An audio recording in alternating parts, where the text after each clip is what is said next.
ghtenstein. Perhaps the Count will find a way to make his monster work today. For if he solves this monster mania, he can return to Transylvania. So welcome where the sun won't shine, to the castle of Count Frightenstein.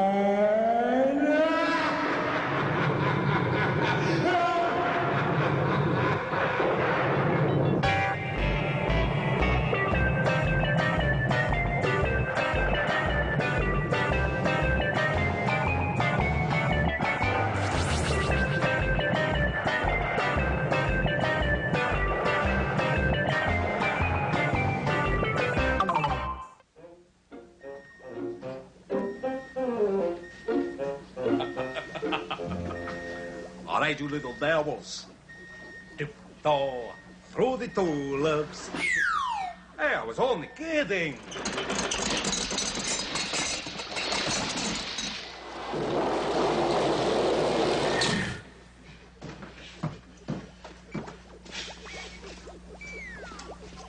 A wonderful leadfoot has arrived. Igor, I heard a horrible sound outside. What was that noise? I was oiling the drawbridge, master. Well, we have no time for these matters now. For now, we must raise the flag and sing our glorious national anthem. Go to it. Gory, gory, tongues away, yo. The werewolves and bats for love is maimed, yo. The monkey would likely claim, yo. As we go stumbling. I pledge by the sign of the three-toed sloth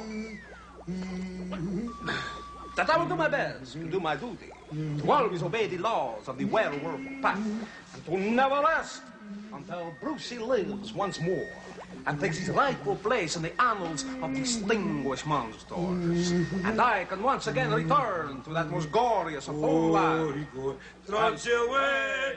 Yeah, as we go stumbling through.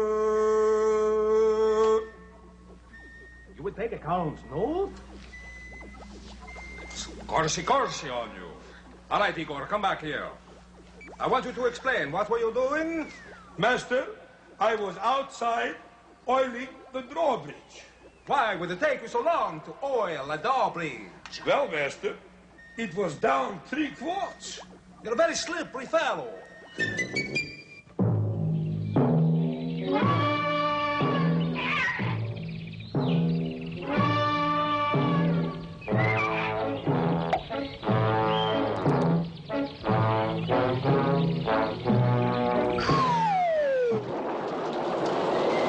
A man with a rhinoceros called Dr. Petvet Zoo and asked him to repair its horn, which somehow broke in two. The doctor tried and tried and tried, but gave up in despair. "I'm sorry," he announced at last, "your horn's beyond repair. But with plaster and a good solid mold, I can make a replacement that's certain to hold." The Rhino cried, "Ah, will you please? I think I'd feel reborn. With Paris plaster on my nose, I'd have my own French horn."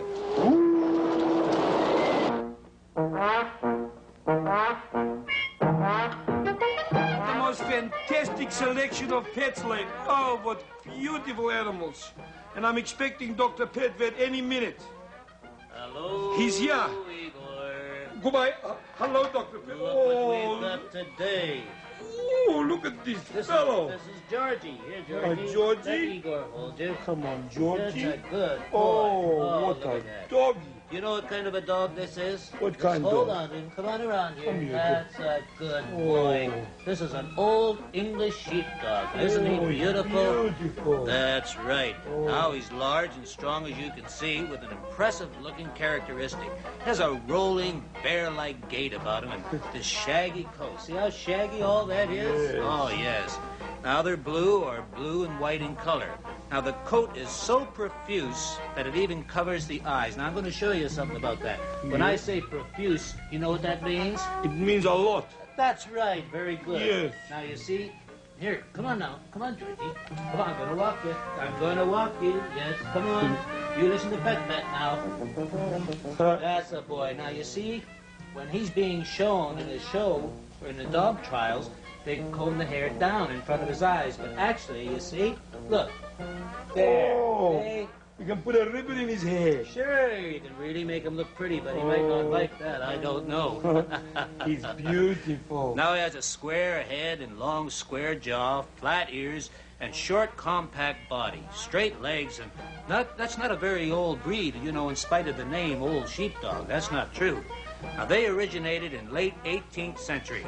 They developed in the western countries of Devon and Somerset in England.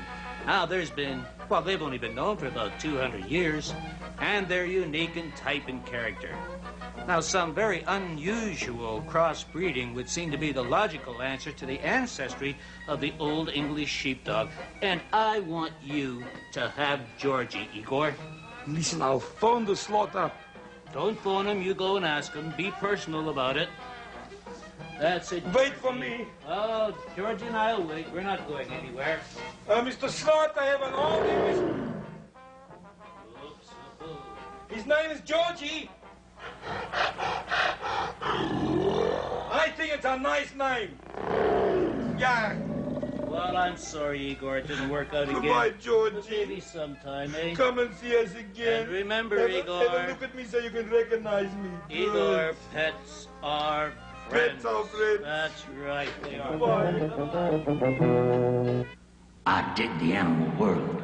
Oh, me? You mean it's my time? Well, I'll be back in a minute then.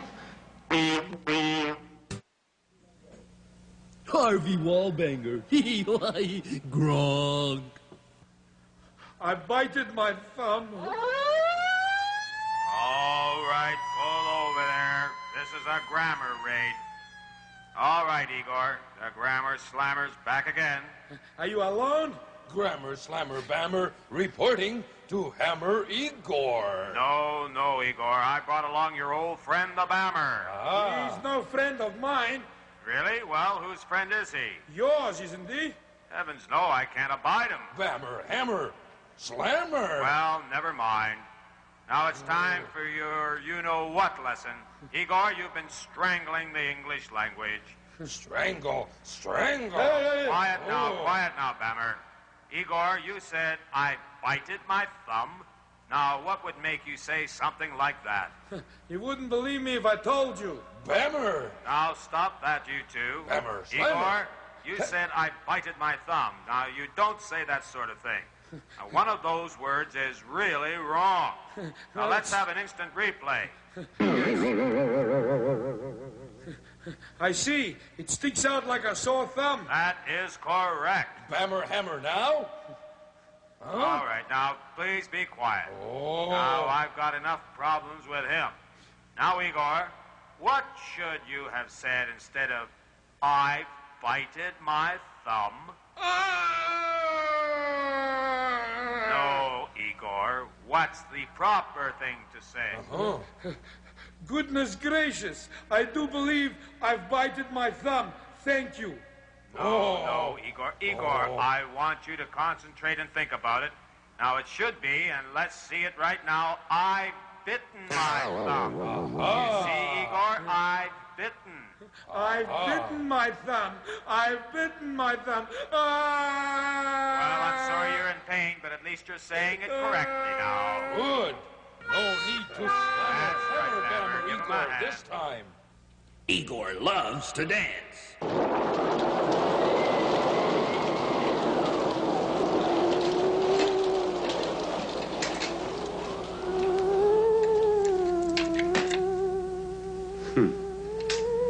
The professor came to me and said the weirdest thing I've heard. He said E equals MC squared, and then he left without a word. I couldn't make a thing of it, no matter how I tried, and so I asked him the next day, and here's what he replied. A wise man said it long ago. I took it straight to heart. I don't know what it means, but when I say it, I sound smart. I think I'll go hit him.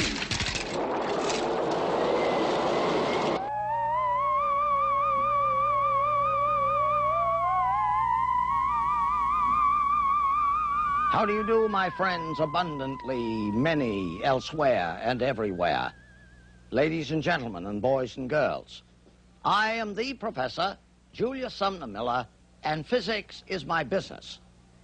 And our principal business today is more on Bernoulli, because the Bernoulli life and work enchant me. You remember in an earlier program where I collapsed a can with a T-tube. I wanted to do it again, and our pressure failed us, so now I'm going to do it again and show you something else. Here is the T-tube. Here is the air. There it is, beautiful. I reduced the pressure in the tube, and the atmosphere in excess squeezed it together. Now that's one operation. Operation number 2. I am out of Yankee country, New England, and we are conservative, and if this can has not sprung a leak, I want to prepare it for use another time, and so I'm going to blow it up. There it is, all nicely recovered, bespeaking the frugality of my nature. Out of sight! Isn't that terrific? Isn't that terrific? Yep. Wonderful. So you see how much fun I have with the Bernoullis. Consider the following. You remember when we talked about our beloved Michael Faraday, and I had a coil of wire connected to a galvanometer, and I put a bar magnet in and out and in and out, and the meter needle went so and so and so and so. I was producing an alternating current. Now, that's a hard job, coil of wire magnet. Hard job. We make it easier as follows. Let me wind on a rectangular frame a coil of wire. I wind a coil of wire on a rectangular frame. Let me equip the frame with a handle like an old-fashioned grindstone so I can turn the coil on this horizontal axis. Now remember, we had the magnet moving into the coil. I could just as well have had the coil move onto the magnet. So, I am going to put some horseshoe magnets around this coil. One side of the horseshoe magnet is on the other side of this board, and the front side is on the front side of the board. I have done just that. Here is an array of horseshoe magnets, and inside there's a coil, and I'm going to turn the coil, just as I said here. And the coil moving in the magnetic field is connected at its extremities to a lamp, which I can now light. I want to first show you that that is an alternating current, because I have here somewhere, but I don't have here somewhere, I thought I did, a 2-pole lamp. I'll come to that another time. Let me put this ordinary incandescent lamp back. Well, wait a minute. Maybe this is. Oh, I don't think it is. Let me see. No, it's an ordinary filament lamp, but let's see how bright it is. Yes? Now the magnetic field is so strong and I'm turning so fast to make the lamp light so bright. I'm going to take this strong Alnico magnet and assist these which are here in the following way. Now watch it. Oh, no, there's no lamp at all. It is obvious that I have put the poles of this opposing the poles of that, so that the field has been neutralized, essentially. Let me turn the magnet around. Aha! Now let me do it. And I guarantee on oath I say that if what I said in the first place is true, now the lamp will light more brightly. Aha! There it is. Proof complete. So, you see how wonderful a scheme of things Mr. Faraday produced, and I thank you for watching. If all things are relative to the center of the universe, a man's wealth can be measured by the calluses on the fingers of his hand.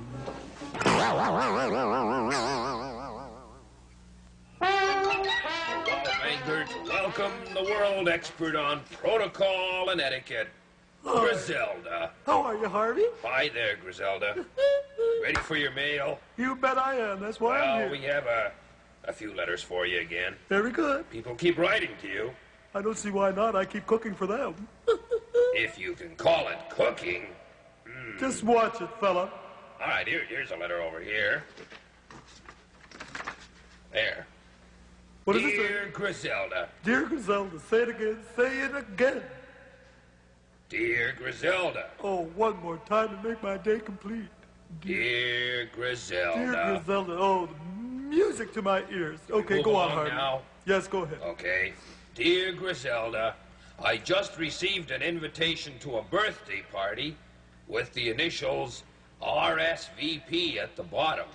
What's that supposed to mean? Well, I'll tell you exactly what it's supposed to mean. It's actually French, and it means Respondez-vous, s'il vous plaît? Ooh, ooh, ooh, la la. Isn't that lovely? That means just to send your reply, whether you can make the gig and hack the trip or not. Hack the trip. Get it? Well, anything else? Boy. Yeah, here's another letter. Let's see here. There we are. It says, Dear Griselda, is it polite to help old ladies across the street? Oh, it's not only polite, I think it's a must. It's like a Boy Scout code of honor. I mean, little old ladies passing through the streets, I mean, you've got to help them, don't you? You should always remember that. Always help. Get a helping hand. Far out. Were you ever a Boy Scout, Griselda? Was I? Sure. No, I was a cub. A Caleb. Cub? Yes, well, I had short hair then. Nobody knew the difference. Oh, beautiful. Dear, oh, dear, oh, dear. All right, here's another letter. All right. Right over here. Does it say Dear Griselda? I love that term. It says, Dear Griselda. Ooh, right again. Right on. Well, that is your name. That's right. Go on. Dear Griselda, is it polite to chew gum at the dinner table? Oh, are you kidding? That is the worst. I mean, it's rude and vulgar and terrible. I mean, if you're eating a dish such as I would cook up, I mean, what's the point of eating gum? That's like having coal, you know. Why not use the oil burner? Oh, Go. Boy. We better go to the next letter. I think so. All right, here it is. Let's see here. And it says, Dear...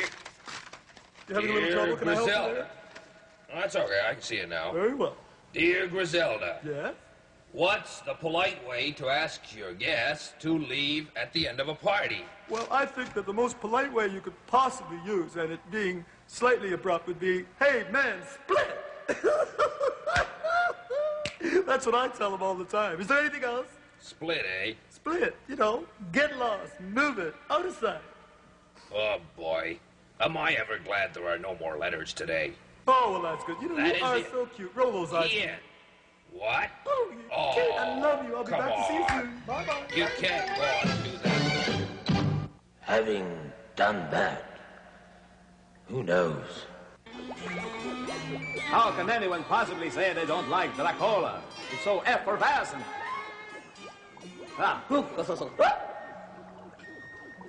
Hello. What are you doing there, master? What do you think I'm doing, Igor? How many times have you been told I am working on my new invention? Oh, what is it, master? What? What are you inventing on me? This is my new invention, Igor.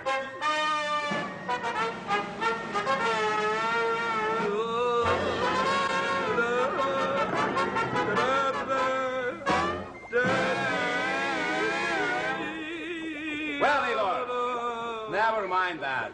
All right, what do you think of my new invention, Igor? Master, what is it called? What does it do? What's it for? It looks like a light bulb to me. Well, it is a light bulb, but not an ordinary light bulb. This is a special development. Anyway, I want you to help me with the finishing product here. All right, pliers. Pliers. Screwdriver. Screwdriver. Oh. Easy does it, big fellow. All right. Kitchen knife. Igor. Igor, I think you've cut my hand. Hand it to me, handle first, so it doesn't hurt anybody. There we go. All right, etc. Okay. There, it's ready. It's one of the strangest looking etceteras I've ever seen, Master. Never mind that. This is a light bulb, but it's a special kind, as I told you. Yes, Master. This is a light bulb I developed myself, so that I could read in the dark. But who would want to read in the dark? Who do you think would want to read in the dark? You see, it's for my new course at night school. Nope. Not bad. Let's take a break. I really like ghost stories.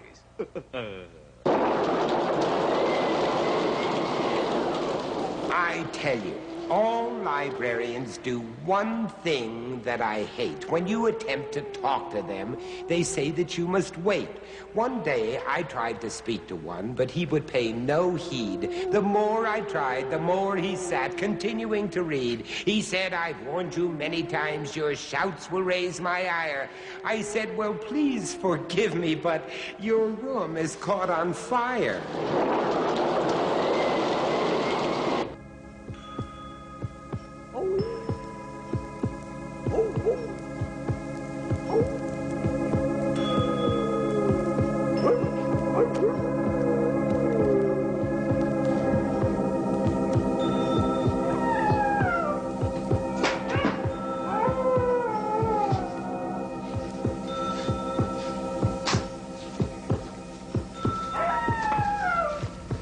Welcome. I am the librarian. That's a bat. That's Polly.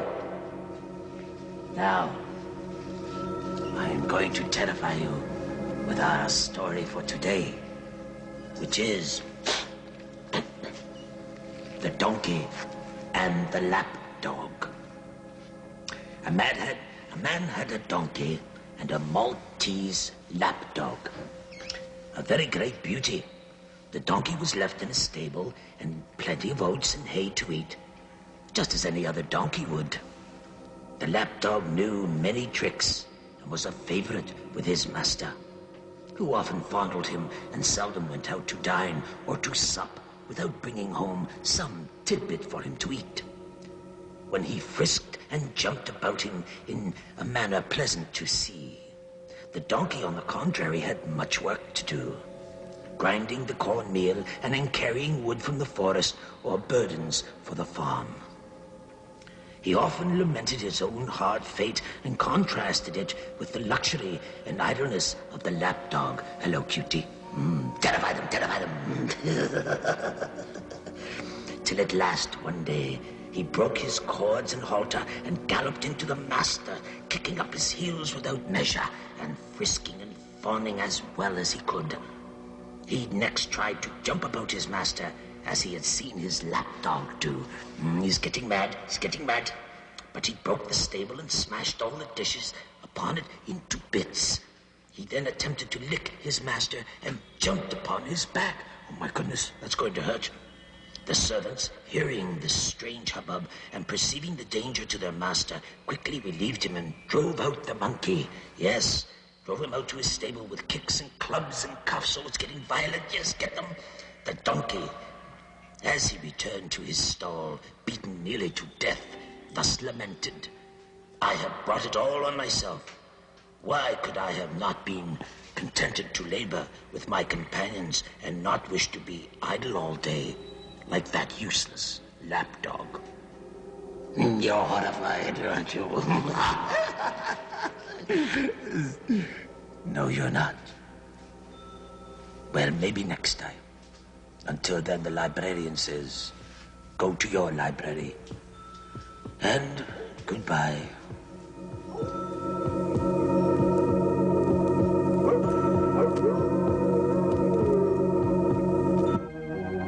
No, no, no! I wanted a baseball bat.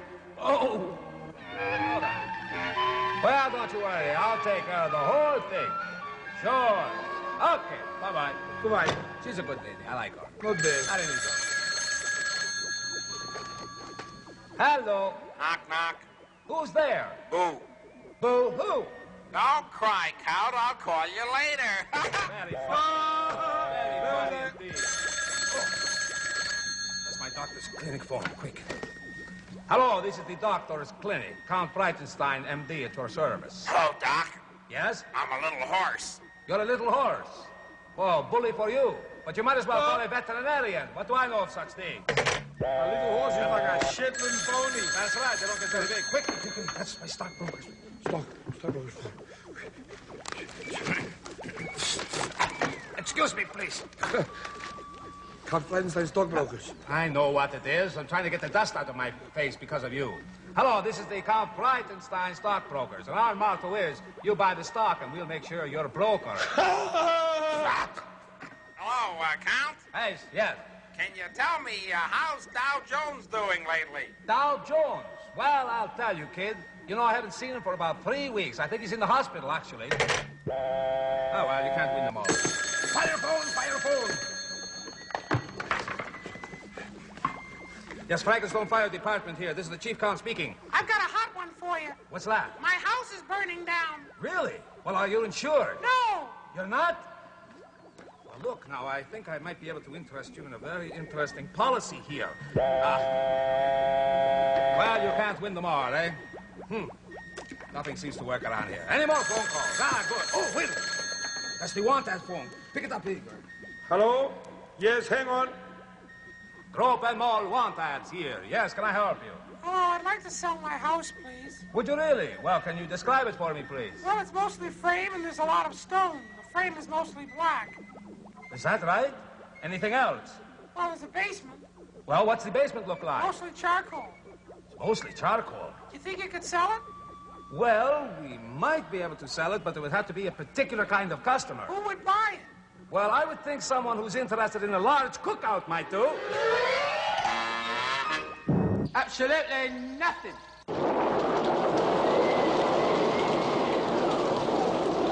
Bwana Clyde was once afraid of any kind of snake. It's true, the sight of serpents would make our hunter shake. He'd fall down in a spasm and writhe across the ground, and it would be at least 2 weeks before he'd quite unwound. But once, while in a jungle, he fell in some quicksand, and much to his dismay, a snake lent him a helping hand. Of course, a snake has no hands or feet like you and me, but it stretched out just like a rope and pulled our Bwana free. Since that time, says Bwana Clyde, I think that snakes are nice. If only now I could control my dreadful fear of mice. Zoo time.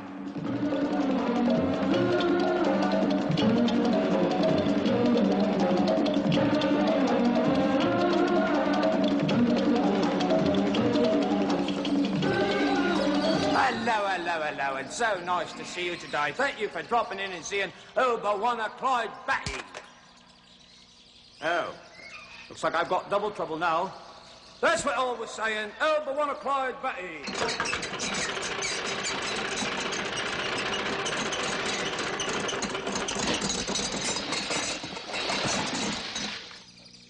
My goodness gracious, missus. You don't have to make that much noise when you're washing dishes. That's a bit of a rhyme, wasn't it? I'm a poet and don't know it, but my feet show it. They're long fellows. Oh, well, we'll try anything once. Hello, Bwana Clyde Batty at your service. Yes, ma'am. What do you mean? What do you mean? Well, it's not that sloppy. Well, I do mean, but I tell you, miss, look, I'm dressed to the nines when I leave in the morning.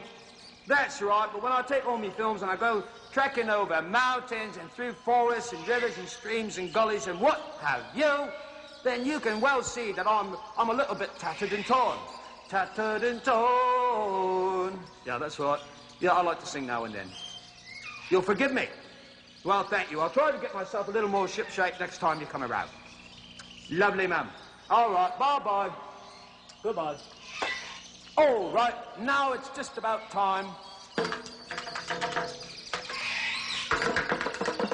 for us to see our film for the day. And we're going to see a lovely one. While you're looking at it, I can help with the dishes over there. All right, wheels in place. Very nice, too. Focus up the camera, switch on. And what are we going to see? Uh-oh. Oh, and what have we got here? Oh, another big eyes. Hello there. Now, do you know what this is? This is the brush-tailed possum or the phalanger. That's right. Now, they're found in Australia, Tasmania, and New Zealand. Now, oh, look at the little tyke, would you? Isn't that cute? Look at the tail. Look at that tail. It's like a little pig's tail, isn't it? Hello, hey, careful you don't fall off there. That's right. Oh, look it. Now, they are the most common and most widely distributed of all species of Australian marsupials. Marsupials means that is the mammals that carry their young in a pouch, you see. Just like the kangaroo and the wallaby. Now, very nice too. Has a fox-like head with large ears and a pointed snout. Would you look at that, having a little snack at this? Oh, give us a kiss, would you? Oh, look it,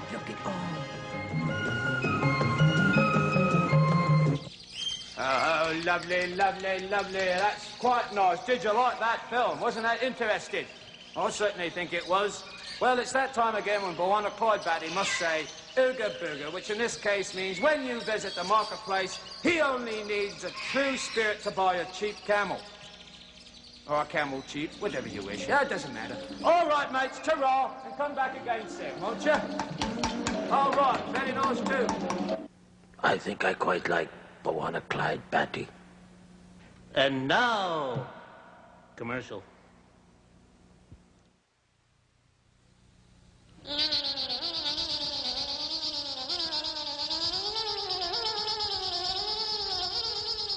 You know, some guys really have it made. I know a bumblebee who just has to buzz anytime he wants a little honey. I think that's cute and definitely funny. Oh well, it's lunchtime.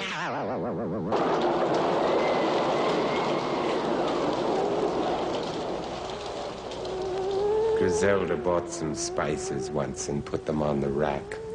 But when we saw what she had bought, we told her, take them back. It may sound silly to you, but it gave me quite a fright when I discovered one was made from bits of dynamite. Griselda said it's just the thing to put inside my bread. I told her then that if she did and ate it, she'd be dead. And a good thing, too.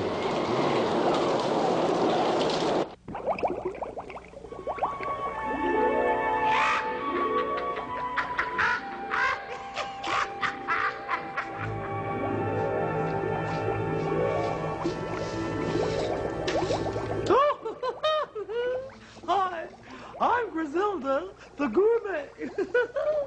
Spoon after spoon, ingredients from the moon, from Saturn and Venus to out of sight. Come on in, it's sweet. Woo! Having a ball today. Well, now we have a very lovely dish for you today, and it's called flamboyant floury field frappe with rice. Isn't that a tongue twister? It's just so great for the old tum. Oh, the humor. Now, here we go. Now, I want to start this off with my favorite here, dandelion earth glow. Yes, it's quite nice. Oh, and has such color. Feels good. Well, and now, what we're actually going to do is use a little bit of huckleberry. Now, huckleberry fin, of course. Liking the fin. Which is $5. Forget it. All right, and now we'll add some of our, these are wonderful. Minged Martian animal meat. Oh, and colorful too. Woo! This is a winner. Woo, what a winner. And that's good channel. Eat your heart out. All right, here we go. off. Oh, I know. Polly's got a message. Here, lovely little bird. Griselda, your eyes are so blue. One blue east and one blue west. And the wrong one I have chose.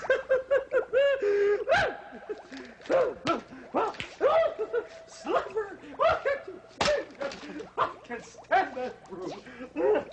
Well, now, as you know, whenever mixing anything as flamboyant as this, we have to use something that is absolutely extra specially nice. In this case, a lemon. Come along while we take the lemon, and we're going to take this lemon and put it in the old cauldron. Nice. After that's done, we will now go back to the mixing bowl. Oh, this is really looking wonderful. Now, here we go to you know where, the cauldron. Oh, the pain is coming back again. I keep saying that. All right, here we go, into the cauldron.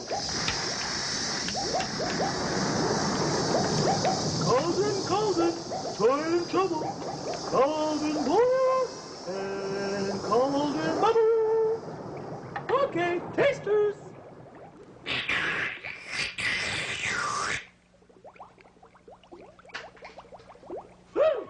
That's right.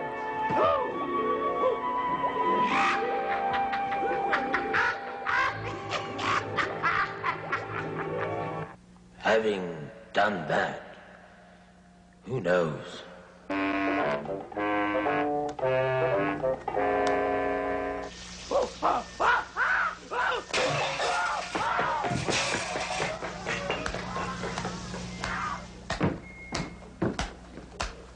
What happened, Igor? Another repeat performance from you-know-who, the mailman. Oh, yes.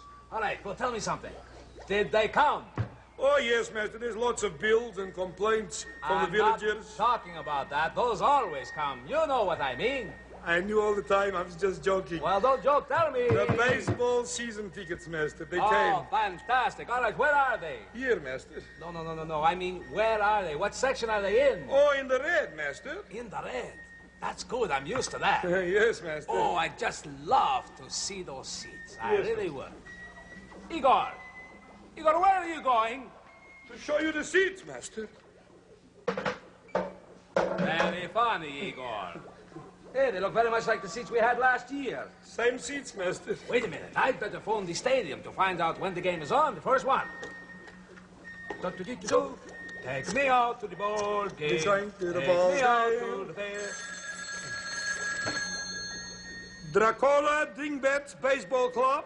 Very good. This is Count Ghtenstein speaking here. Oh, hello. Hello there. What can I do for you? Well, I'd like to know when the first game of the season is. Is it this afternoon? Well, it could be this afternoon. It's all weather permitting. Oh. I suggest you phone the Weather Bureau and find out. Oh, you're very kind. Thank you. I'll take your advice on that. Good afternoon. Good afternoon. What did they say? Well, it seems I have to call the Weather Bureau. Oh, good. Take me out to the ball game. You're going to the ball game. April shower. Hello? Hello? Oh, it's not good. Hello? Hello? This is the Frankenstein Weather Bureau. Good, listen. No, this is Count Ghtenstein speaking. Oh, good I afternoon. was wondering, there is a baseball game on today, and I was just wondering, what is the outlook for the weather? Well, I'll tell you the truth. The weather outlook is shocking.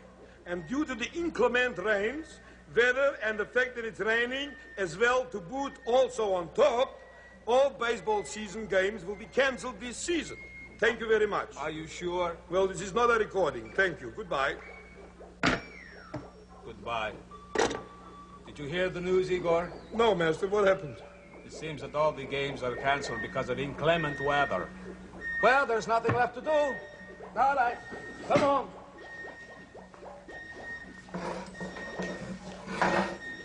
Here you go, big fellow. Thank you, master.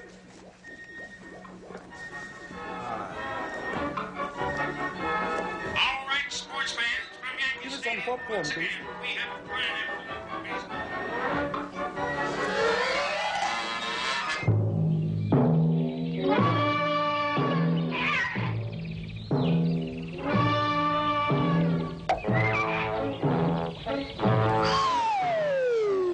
time to answer your letters. And I love to get your letters. Thank you for writing me. Dear Oracle, that's me. I just found out that names have magic meanings and that someone's name means something. Can you tell me about this? Of course I can. You see, when your parents named you, they took the trouble of choosing a special name for you because at the back of their minds, oh, pain.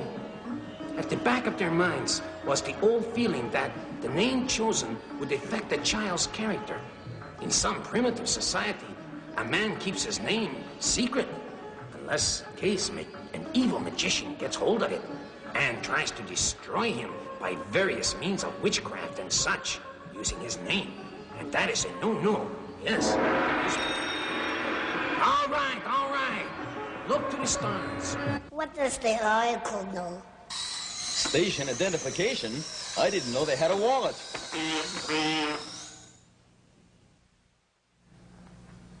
That being done. I'm doing Christmas decorations on Brucey. Oh, I'm having such fun with the decoration on Brucey. Igor, what are you doing? Have you lost your marbles? No, master. I left them under my bed in a little bag. I'm just doing Christmas decorations on Brucey. Well, you've certainly lost something, Igor. Yes, master, the Christmas lights. Oh, That's what I don't be lost. silly. Get all of these stuff off of Brucey. All right, master. I have an important experiment. That's a very expensive cloth. That's another. All right, get all this stuff off of him. Sorry, master. Get rid of this. Now, come over here. Well, at least you did one thing right. You got the gas tanks for me that I requested. Master. Now, here's what we're going to do. I will need your assistance. Now, you will take these gas masks, you see? Yes, master. You will put it over the nose and the mouth. Right away, Brucey, and then we... How's that, master? Not your nose and mouth, Igor. Brucey's, please. Yes. I'll turn up the pressure on the gauge. Can you just give me a little bit of the connection, yeah? That's it. Hurry up, we're losing gas. Okay, on, master. All right, pressure up full. Pressure up full. All right, contact. Nothing happening, master. Maybe it's not working. Here, come over here. Bring it here, Igor. Can't understand it, master. Got the pressure right. All right, you try it. Let me see what's going on here. Right. Hey, Mr. Man, I can't hear you with the mask on your face. What's the matter with you, Igor? I never did understand your sense of humor. Wait a minute. Did you bring me the right tank? Yes, master. I brought you the right tank. You got the right one? I got the oxygen. There was the oxygen one, and then there was the laughing one.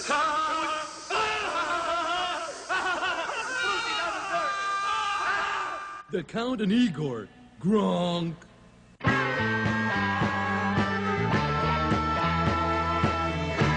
am the Wolfman.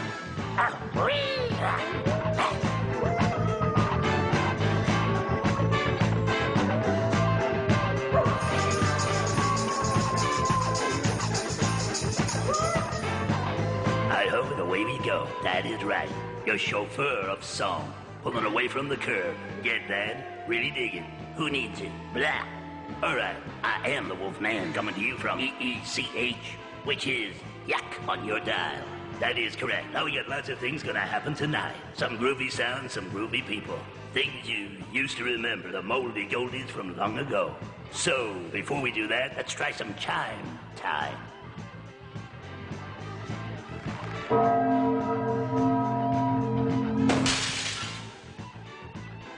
$12, $13, $12, $8, $9, 10 o'clock. You figure it out. Really don't matter none. Time is limitless here.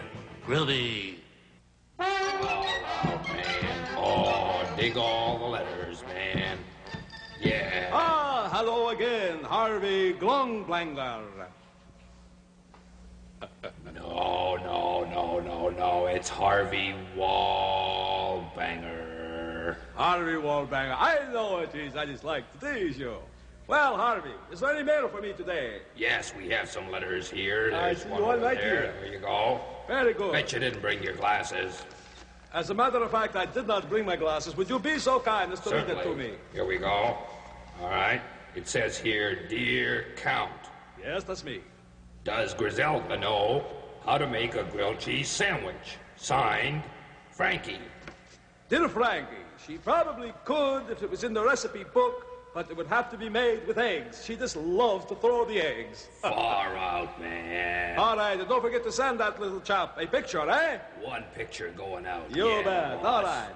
Well, I'll see you again tomorrow, perhaps, Harvey Glingbanger. No, it's Wallbanger.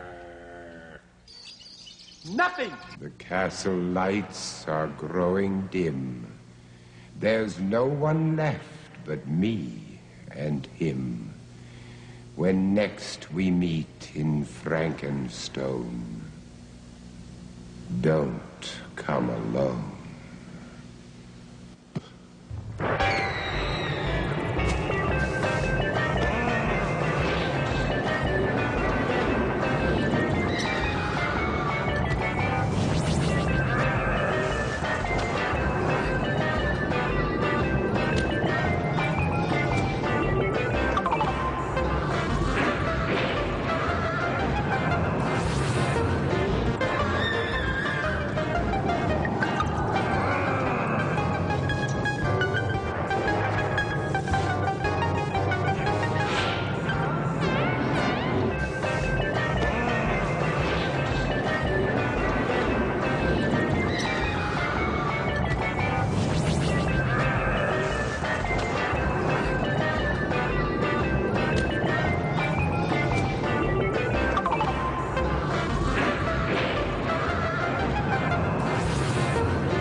The show is kaput.